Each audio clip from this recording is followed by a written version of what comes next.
milijonus turi. Bet rimtai, kalbant apie neužsidedant drožinio akinių, matant realijas, kokias yra, kokios mūsų realios valstybės galimybės ir žiūrėti, kaip tą sutvarkyti racionaliai mūsų sistemą, kad tai duotų efektyvumą.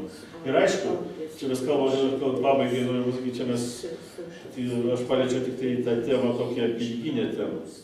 Bet aš šventai įsitikinęs, kad be visuomenės požiūrio pasikeitimo, požiūrio į šeimos atsakomybę vis prieš kitą, tai savo giminės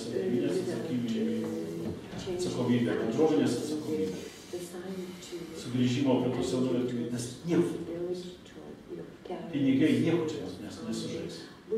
Nes įstatymus mes galime, kaip sakė, nebūtinai baudžiamajam kodeksui, bet galim parašyti, kad mes neturime būti tų benamių, arba mes turim juos įspręsti, valstybė negali nepasirūpinti jas, iš to, kad mes parašysim tai. O ar tai bus? Todėl, kad ar žmonės mūsų pasiruošę padėti tam žmogui, kuris atsidūrė gatvėje. Tai požiūrio pakeitimas, visuomenės požiūrio pakeitimas čia yra, nežinau, net svarbesnis, negu tie kurios pinigai, kurias mes galime joms skirti. Tai šitiek turėjau pasakyti. Aišku, tikrai iš tos temos jūs geriau žinote konkrečius dalykus, negu aš tikrai nesu susidūręs, bet labai norėčiau, kad Lietuvoje šitos klausimai būtų diskutuojami jau be socialinio populizmo, o realiai, ką mes galime padaryti. Nes žmonės mes linkę labai dažnai apgaudinėti tom, kad niekada negaus.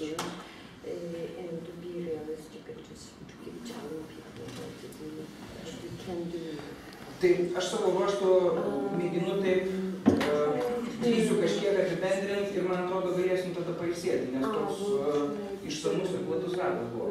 Bet aiškiai iškėja viena iš tokia grupių, nežinau, čia galima pavadinti problemą, bet dalykų, kurie yra labai svarbus, tai aiškiai benamystės apibrėžimas ir man atrodo tame iš to, kas skamba, yra du dalykai. Vienas dalykas yra formalus apibrėžimas tam, kad galėtum apskritai mastą pamatyti. Ir ne tik mastą kiekybinį, bet ir mastą kokybinį, kokie tie benamiai, nes aiškiai irgi skamba, kad jie yra labai skirtingi. Kažkas trumpai patekęs, kažkas ilgai patekęs, kažkas vienokios situacijos. Tai čia svarbu tiek skaičių pamatyti, tiek pamatyti tą įvairovę kokios tos kategorijos. Bet man atrodo, apibrėžimai yra dar vienas prisidedamoji, apie kurią minėjo. Jame turi būti ir, pavadinkim tai, kažkokio moralinio apsisprendimo, visuomeninio apsisprendimo. Tai yra suprast, kokių situacijų mes nenorim matyti Lietuvoje, kurios turi dingti. O paskui jau tada kokiais būdais taip toliau. Ir tame turi dalyvauti, aiškiai, gerokai platesnis ratas negu tik specialistai. Žinai, nes šie specialistai vienaip nuspręs, bet čia svarbu, kad tas būtų sprendimas su įsipareigojimu. Kad pavyzdžiui nėra normalu, kad žmogus psichinė liga sergantis yra nakvynės namuose. Arba kad taip neturi būti, taip kažkokia įsipareigojimu. Aiškiai bendruomenių atsakomybė ir tada atitinkamai bendruomenių stiprinimas, kad jos galėtų tą atsakomybę. Galima pyktis. Tada kita dalis diskusijos, kur viena kita mintis skamba, yra dalykai, kuriuos galima keisti, inovacijos arba dalykai, kurie galbūt nedaug pakeis, bet gerą pusę, arba dalykai, kurie gal iš esmės pradėtų keisti. Ir čia, manau, vertėtų mums dar po pertraukos padiskutuoti, kokios čia galėtų būti tos, pavadinkim taip, inovacijos. Ką čia galima, žiūrint gal ir nebūtinai metų perspektyvą, toliau žiūrint, kas čia galėtų keistis. Ir man atrodo, tada dar trečia dalis iškėjančių dalykų yra, aš nežinau, aš mėginau galvoje ieškoti pavadinimų, yra tokie administravimo arba nesuėjimo dalykai, kurie, man atrodo, gal ir gana lengvai keistųsi ir neblogai pagerintų situaciją. Aiškiai skamba, sakykime, sveikatos apsaugos ir socialinės apsaugos abipusė pagarbi distancija. Tai ką čia su jie galime padaryti? Ir tas ypač jaučiasi panašu, kad savivaldybių lygyje. Paskui tas pats, ką minėjo apie savivaldybės, kad jeigu nakvynės namai yra, tai ko iš čia dar nori problemą išspręsti. Yra daug kištų. Šitie dalykai, kurie galbūt ir nereikalauja kažkokių labai titaniškų pokyčių, bet vieną kitą dalyką pakeitus. Tai tokius tris dalykus, žinai, leisčiau savo apibendrinti, jeigu dar yra kažkas, ką beklausydami vieni kitų išgirdo, tai man atrodo dabar įgarsinkim ir tada gal visai laikas atsigerti mūsų kavos. Daug žmonių kalbėjo apie prevencinius dalykus. Prevenciniai dalykai taip pat jau. Aiškiai, tai yra ne tik tai spręsti benamystę, tada kai ji jau štai yra ir akivaizdžiai matoma, bet taip. Bet dar tada, kai kaip tik gal dar nematoma. Benamiai iš esmės yra produktas to, kur visa sistema mūsų nesuveikia. Mūsų tiesiog praslydo viską, visus tinklus ir atsirado. Bet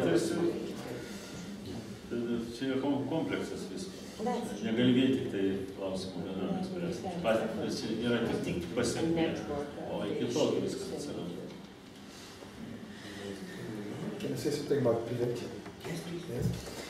I think prevention is a difficult issue in relation to homelessness. I mean, I'm not arguing against prevention, of course, but I mean, you have different levels of prevention. I mean, you need a proper welfare state to start with. Jokiais būdais nesiginčysiu su to, kad prevencija būtina, sprendžiant benamystės klausimą, bet tai yra sunkus klausimas ir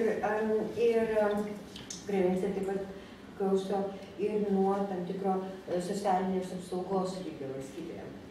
Just to give you an idea, in the US they did some very interesting research about prevention.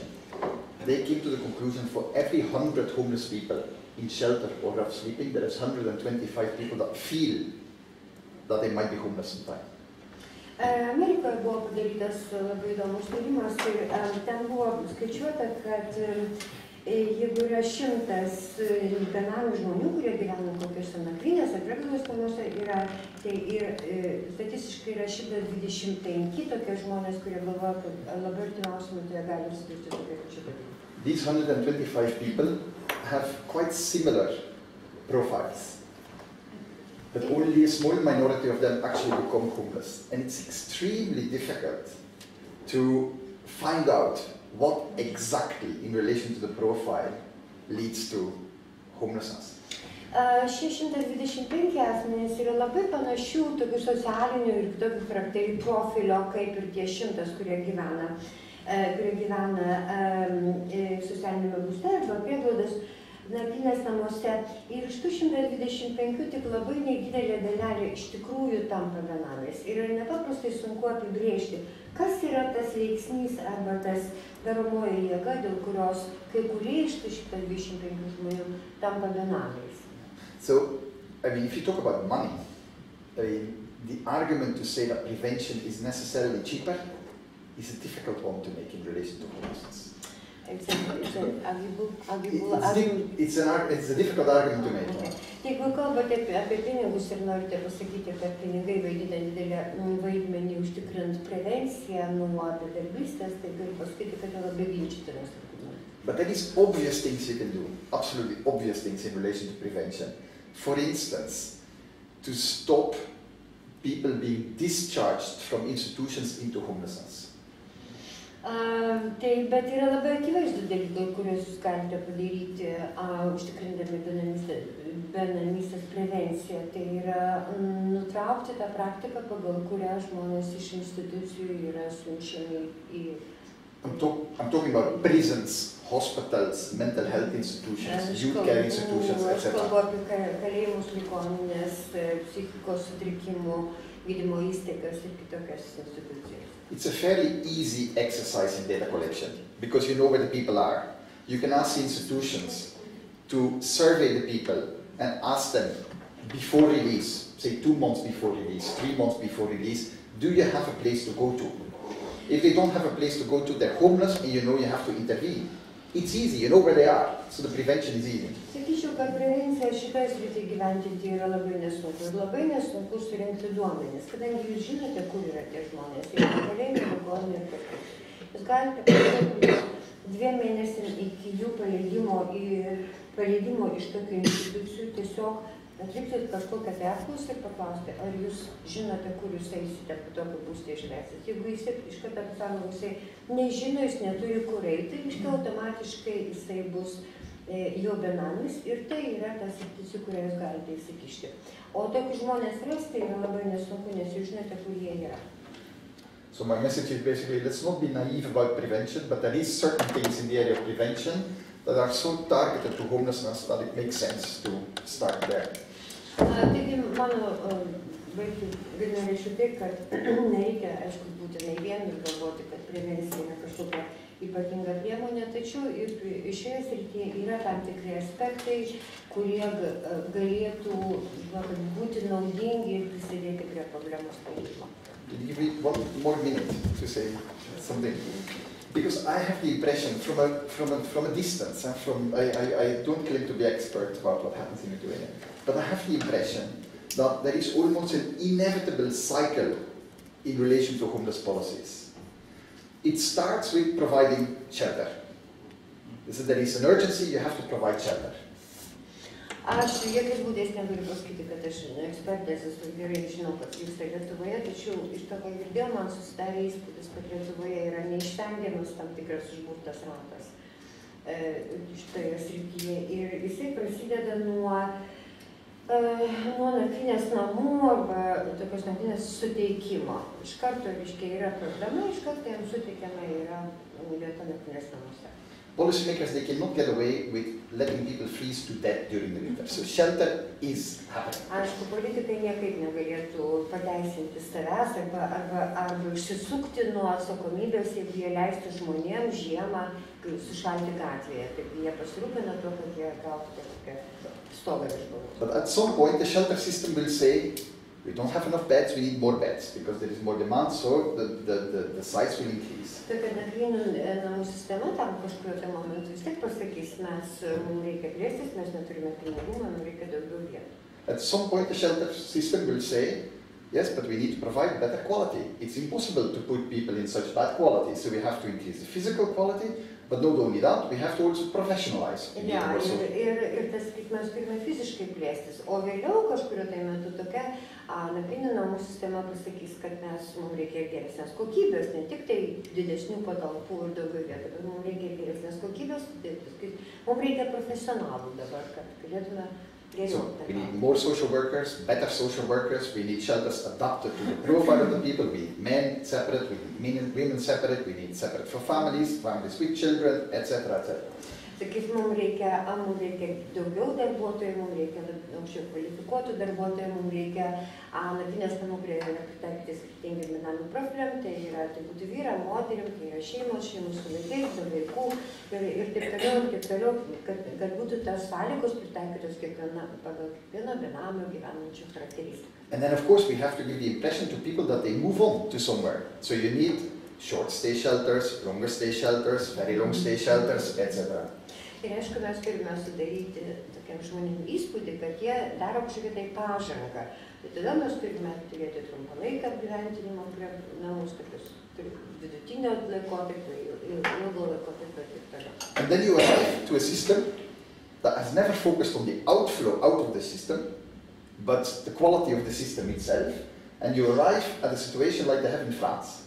Ir tokiu būdu galų galia prieisime situaciją, turėsime sistemą, kurie iš tikrųjų nesistengia žiūrėti, kaip žmonės pašalinti iš tos sistemos, bet tik tai žiūri, kaip pačiai plėstis ir gerinti savo kokybę ir atsidurti tokia pačia situacija, kaip atsidūrė Prancūzija. France has 150,000 beds in shelter. Ten yra 120,000 lovų, tokius nakvynės namuose. And the state pays 2 billion euro per year. 2 milijardus eurų kiekviena valstybė. For a system that only grows every year. Ir ta sistema tik tai auga vėliau. And it seems to be inevitable. I don't know where Lithuania is at the moment in that sort of series of events. Aš nežinau, kurioje vietoje Lietuva yra šitoj kreivėj šiuo metu. I don't want to sound cynical, but it seems almost inevitable that the call for innovation, for thinking about how can we move people quicker on, only comes at a moment where the policymakers realize that the system that they have in place is too expensive and ineffective.